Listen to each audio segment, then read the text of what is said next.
খেয়াল করে দেখেন। দেশের মাটিতে পা রাখলাম। হ্যাঁ, কি ব্যাপার? আমার ছেলে মেয়েদের সুখের জন্য আমি ৭৫ লাখ টাকা পাঠিয়েছি, বাড়ি করে সুখে থাকার জন্য। আরে আল্লাহ, আমি যে অবস্থায় বাড়ি রেখে গিয়েছি তার থেকেও তো বাজে অবস্থা। যাই দিনই বাড়ির মধ্যে যাইয়ে দেখে দিনই। ও আকাশ, আকাশ, ওর বাইর কই তোরা? আব্বা, ও আব্বা, তুমি আইছো? তোমার না কতদিন আমি দেখি না, আজ তোমার নিজে চোখে দেখলাম। আমার সব দুঃখ কষ্ট শেষ হয়ে গিয়েছে, আমার সব স্বপ্ন পূরণ হয়ে গেছে আব্বা। আব্বা, বাবা, তোর এই অবস্থা কেন?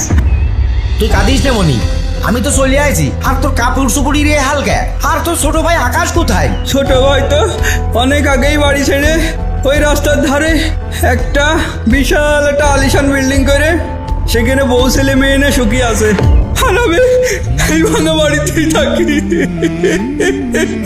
কি বলিস এসব? আমি আকাশের কাছে প্রত্যেক মাসে আলাদা করে ৩০,০০০ করে টাকা পাঠিয়েছিলাম তোর ভালো রাখার জন্য। আর আকাশকে বলেছিলাম এই টাকার জন্য তোর পিছনে খরচ করে। কই সেসব টাকা কই? আবার টাকার খবর তো আমি জানি নে, তবে এতটুকু জানি পেটে খুব ক্ষুধা, কিন্তু খাতি পারিনি, অনেক রাত না খেয়ে ঘুমাইছি। আর অসুস্থ হয়েছি, টাকার অভাবে কোনো ওষুধ কিনে খাতে পারিনি। আমি তো মনে করেছি তুমি আমার জন্য কোনো টাকায় পাঠাওনি। কি বলিস মনি? তোর জন্য আমি প্রত্যেক মাসে টাকা পাঠাই, আর তোর ভাই রাস্তার পাশে বিল্ডিং করে থাকে মানে? চল দিন যাইয়ে দেখি। চলো আব্বা।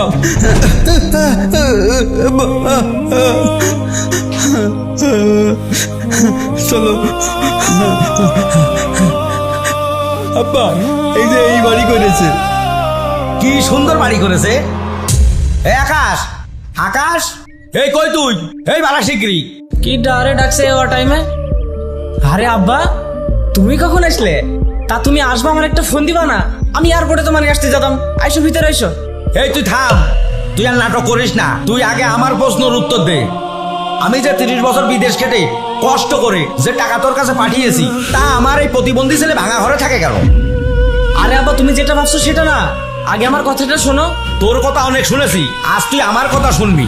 এই বাড়ি বানাতে কত টাকা লেগেছে, আর আমার সেই পাঠানো টাকাগুলো কোথায়? তোমার টাকা কোন গেছে তুমি এই প্রতিবন্ধী ছেলের কাছে শোনো। আর এই বাড়ি তোমার টাকায় বানানো না, আমার শ্বশুর ৬০ লাখ টাকা দিয়েছে, সেই টাকাতে আমি এই বাড়ি বানাইছি। আর তোমার টাকা পয়সা তোমার এই প্রতিবন্ধী ছেলের পিছনে সব খরচ হয়ে গেছে। কি বললি তুই? ৩০ বছরে ২ কোটি টাকার উপরে পাঠিয়েছি। তুই কি বলতে চাস? এই ২ কোটি টাকা কি তুই আমার এই